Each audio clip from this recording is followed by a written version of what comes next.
Welcome everybody, I'm the Varangian Gamer and welcome to my channel. This is episode 2 of my playthrough of Halfdan Whiteshirt, where we are going to be trying to form the Danelaw. The first episode was a bit of an introduction to myself, as that was my first ever foray into recording gameplay and popping it on YouTube. So I hope you've managed to find that one. If not, check it out. If you've just come in this time, thanks again. Thank you for coming back, or thank you for coming for the first time.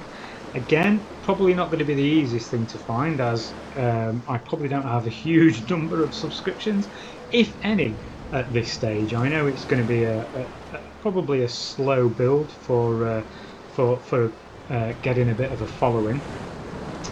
The first one was a bit of an introduction. We set everything in place. We looked at our character. We looked at our council. We sent a few betrothal proposals. We explained a little bit about how we are going to approach the game, it being a character-driven game rather than just a min-max type of game. And with the kind of goals of initially forming the Danelaw and converting the culture to Norse and the religion to Asatru. I'm recording this video more or less immediately after I recorded the last one, so if anybody out there did happen to drop any comments or drop any questions, I'm sorry I can't reply right now, but I will make sure I'll have a look before I record episode 3. So I think without further ado, we need to kind of get this whole thing going, really. We've got Ivar's, or at least some of Ivar's army here with us. They're fighting their own war. We're not allied. He wouldn't accept an alliance. We've got our special soldiers, and we need to raise the rest of our armies. So let's get that going. As I say, we sent a few alliance, well, not alliance requests, but betrothals, so they may come in. So yes, there we go. So Saga became a shield maiden.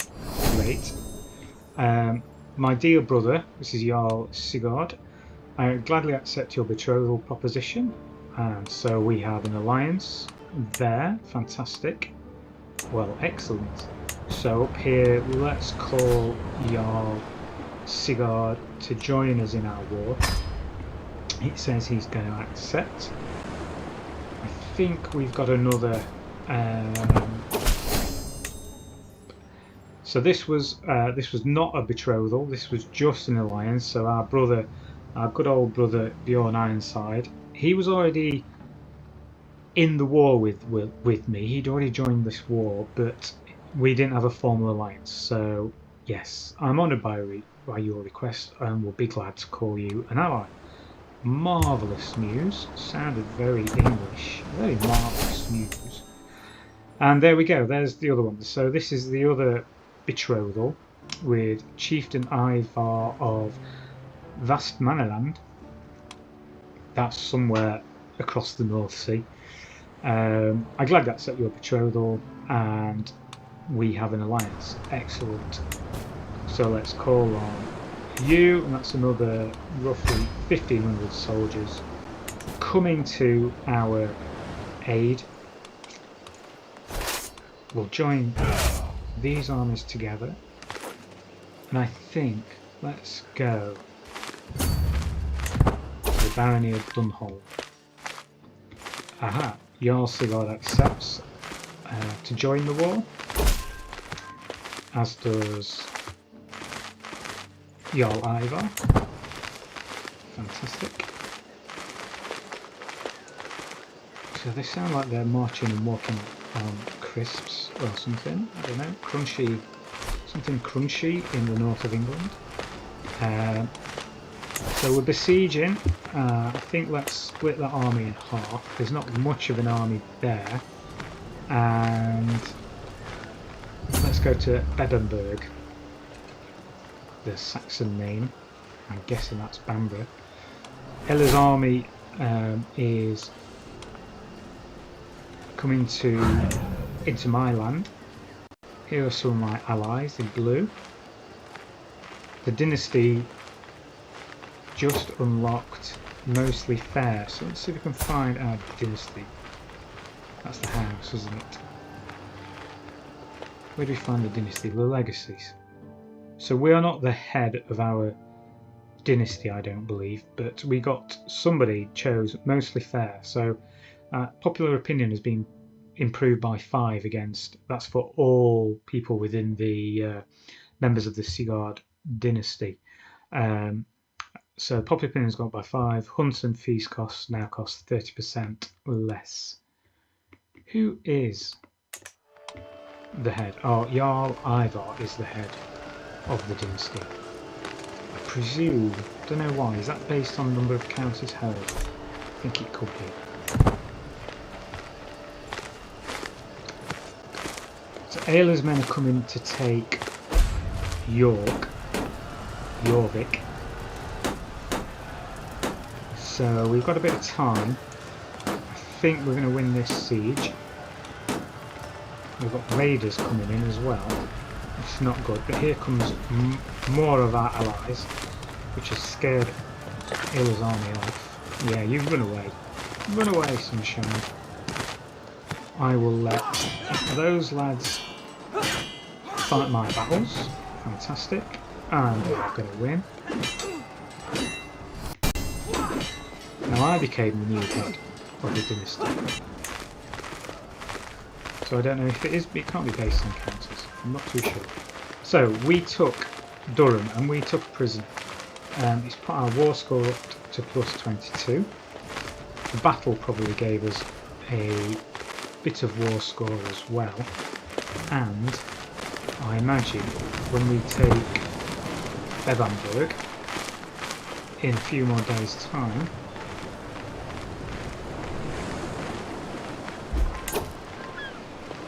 we've won that siege, so now it's gone up to plus 57. I think we shall head an army north to Dunbar. Now it's currently in Scotland, as it was then in Northumbria. And we'll send the other army to Kelso, which again, now currently in Scotland. These lads are, well, they were sieging Carlisle. Is that my army in a fight? Yes, I believe it was. I think it was the raiders though that I joined, and not a battle outright on my own. I think we've taken, no, Jarl Ivar took that county.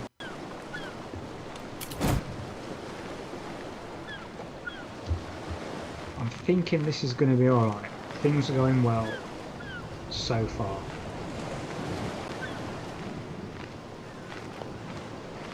These 539 men are still wandering around in my land, but they're not causing any issues, and I can't see, obviously we don't really know what's going on down here, that's why it's in shadow. We don't know what the armies of Mercia and Wessex are doing, because they were allied.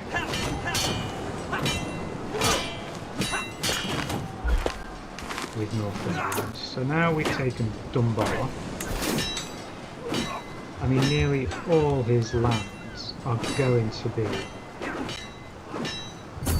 occupied shortly, either by me or by Ivar. We're probably going to take this one. Yep, there we go. And that little trumpet, even though it's not 100%, we could try to enforce our demands, which we would seize all petty King Aella's titles within the target kingdom. We'd gain 200 legitimacy, which would increase our legitimacy to rightful. We'd gain, no, would we gain 150? Would we gain 300 fame? And our allies would share 150 prestige. I'm guessing that the fame will go up there, won't it? Into prestige. We'll seize all territory that is part of the petty kingdom of Northumbria. We will seize all territory that is part of the Duchy of Lancaster. And yes, all of King Aella's vassals will lose 20 opinion of King Aella. Well, I don't think that's going to be too much of an issue for him if I think what is going to happen happens. So we'll see if he accepts, because it's not quite 100%, so it's not a given. Let's move this army down here just in case he says no. But he hasn't. He's said yes. To the contemptuous Jarl Halfdan, may your humours rot in your living body. You are a much greater foe than I imagined. In order to put an end to this bloodshed, I will comply with your demands. So be it. Vengeance. Let's get rid of our army.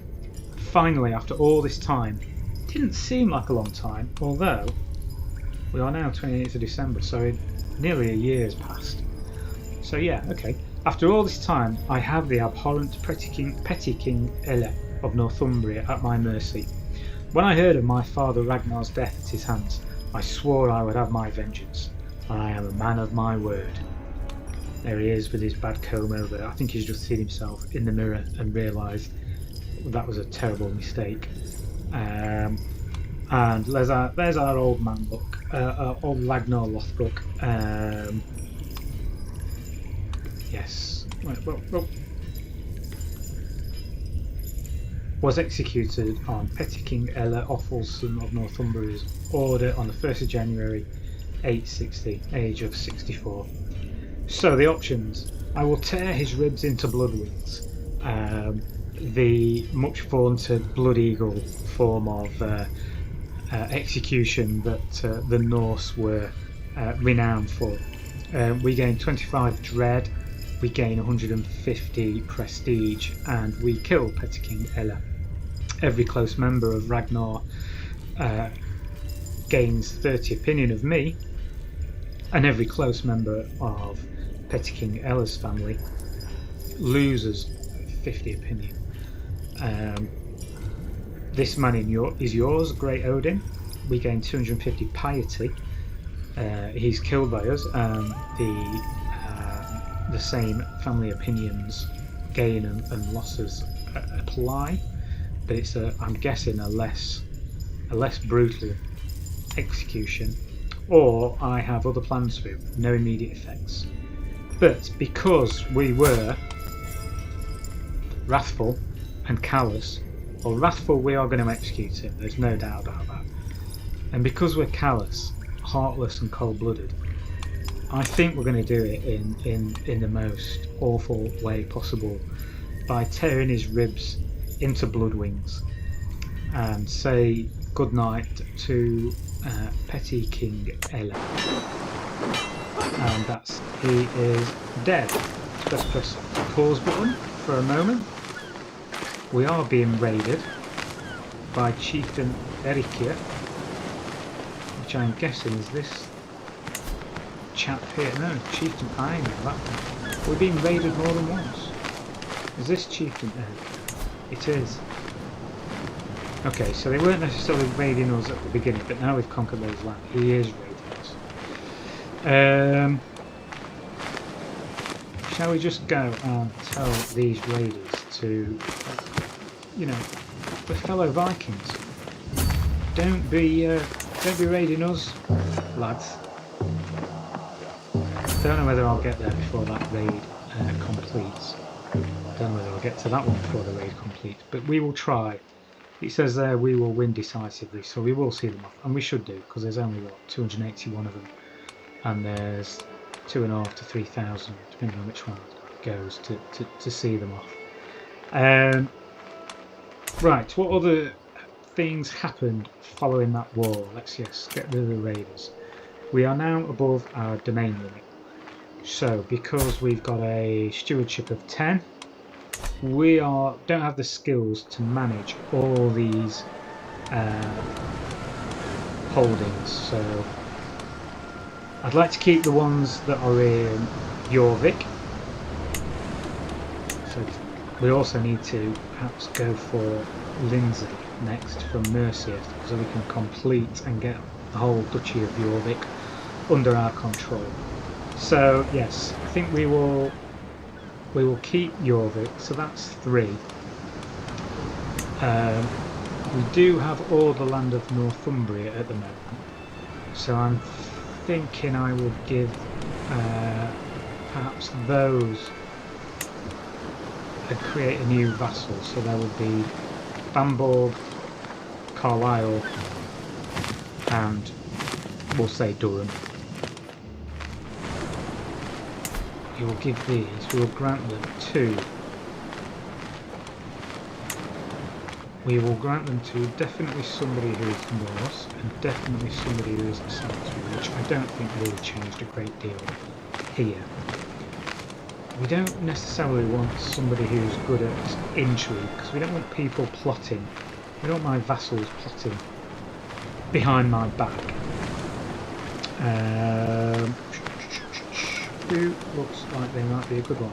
Well, we've not got a huge choice. We could give it to some children, but that's probably not the best idea, is it? All the others, well, he's already a mayor, he's a mayor.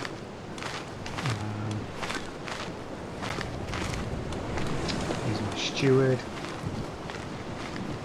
I might give it, so he's my player heir, so he's going to take my core titles, which will be the top kingdom. But at the moment we've only got duchies that are our top kingdom.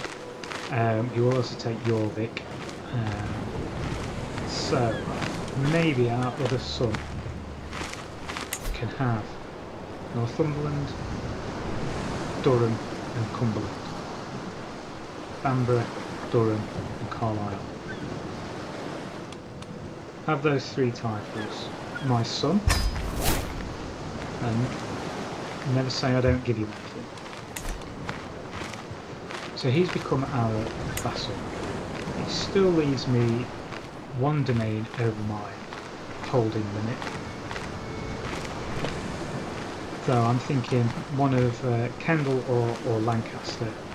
I was never a fan of Kendal Mintcake, so I think it's going to be the 11-year-old, because I think everybody else has got some kind of holding already. There you go. What can go wrong? Put an 11-year-old in charge of Kendal.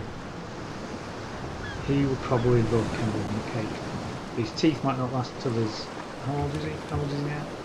He's 11. His teeth might not last to 16, but they maybe didn't do very well at this period of time anyway. So, we are now back within our holdings. We have a nice big swathe of northern England under our control. It's ours at the moment, although there is a low counter control. I imagine there's low counter control in a number of these areas.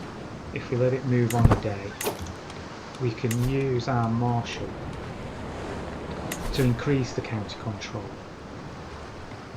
And let's start with we held on to Lancaster, didn't we? So let's in 9 years, God, that's going to take him a long time, but he's going to get Lancashire, he's going to get the population under control, so there will hopefully be no revolts coming from that part of our newly conquered territory, at least. As we've seen, our Spymaster, we were improving his opinion of us. That's gone up to +6. I think we'll keep on that for a little bit longer before we switch to our Hrothgodi. What else do we need to do? So yes, we now have a new powerful vassal who expects a... Oh, I had to do a quick interruption there. Yes, so he expects a council position now, and he does have better stewardship then our current steward, he is also a powerful vassal. The only other place we could move him would be to Marshall, but that's a significant drop. So I think, yes, we are going to put our son in as our steward. It will mean he's not got a high opinion of us already. It's just going to get worse. There you go. But at least our steward likes us, so that's good. We can usurp the petty kingdom of Northumbria, and we can also create the Duchy of Lancaster. Let's have a quick look at the decisions, because we can negotiate, or we want to negotiate Danelaw. Competition for land in England is fierce, and no one ruler has yet proved dominant, yet there is a path no one has yet tried. Perhaps a devil's bargain could yet be struck. You ponder whether partitioning the realm might prove beneficial. You will be able to back out of this decision before confirming. So the requirements: we need to be an independent ruler, which we are. Tick. Your highest held title is less or equal to the duchy rank. Tick. The earldom of the North Riding is a de jure part of the Kingdom of England. It is. Tick. Your level of fame is distinguished or above. Well, our level of fame is only established, so we need to get that to distinguished. You must have a valid opponent to negotiate with. Tick. I'm assuming that is going to be the West Saxons. You must completely control at least 2 duchies within England. We don't have that yet. The Norse is Norse culture has not reached the early medieval era, and I think we're a way off that anyway. So that's a tick. So we need to get our level of fame up, and we must control at least 2 duchies. Completely control 2 duchies within England. So if we look at those duchies, so yeah. So right now we only completely control Northumbria. That's in our realm. We don't completely control Jorvik, because this is part of Jorvik and it's outside our little blue line. And we don't fully control Lancaster. They're similar colours, aren't they? I think it might just be these 2 extras here. So it's 2 from Lancaster, or it's 1 from Jorvik that we need to kind of go for next. So I think, can we usurp the petty kingdom of Northumbria?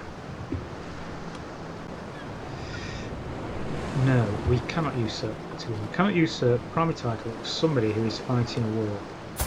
So this is King Aella's son, who's taken over since he met with a bit of an accident in our dungeon, and so we can't usurp his title until he's at peace. He's losing. I think he is going to lose to Ivar in that war. So it might not be long before we can do that. So I wonder, shall we create the Duchy of Lancaster? It gives us 300 prestige, which is good because we want to get prestige up, and gives us 25 legitimacy. We own 2 out of the not yet created. We own 35% of the visual counters to create it, which is 2, and we own 2, and we have to pay 250 gold. I think that's worth it, particularly to get the prestige. So we will become Dukes of Lancaster as well as Duke of York, or as it is now, the Earldom of Lancaster, and yeah, the Earldom of York. So it's already getting a Norse feel to it, which is good. We can create a couple more alliances. We couldn't do that one, could we? He wouldn't accept. And we could get an alliance with excuse me, our son, who is now the Earl of Cumberland. He doesn't have many soldiers, he doesn't have much of an army, but I do think it's probably worth getting that alliance, just to help with any internal battles or stop him rebelling against us at least. So yeah, we'll go for that. Family members can still get married. We still don't have enough champions. We can change his contract. Not too worried about that. Let's go back to the base map. Okay, we'll unpause again. There's the alliance, fantastic. Are we going to get to these raiders before they... Okay, so we've got a message to the miserable Jarl Halfdan. You said I was miserable. This is Petty King Bergred Bjorn Redson of Mercia. I have been corresponding with your Chancellor, and it has been a shameful diplomatic display. You are not the man I thought you were. This has to be some terrible misunderstanding. He's going to lose 30 opinion of us, basically because our Chancellor, I don't know, did something rude in his court perhaps, or forgot to reply to his message. Either way, not the best, but not the worst. Okay, so we didn't stop the raid taking place, but we stopped the raiders escaping, and we captured 26 gold from them, giving some of our gold back. And likewise, we captured 60 worth of loot from Chieftain Erica. Maybe you will think twice about raiding us. Let's disband both these armies. Oh, yeah, there we go.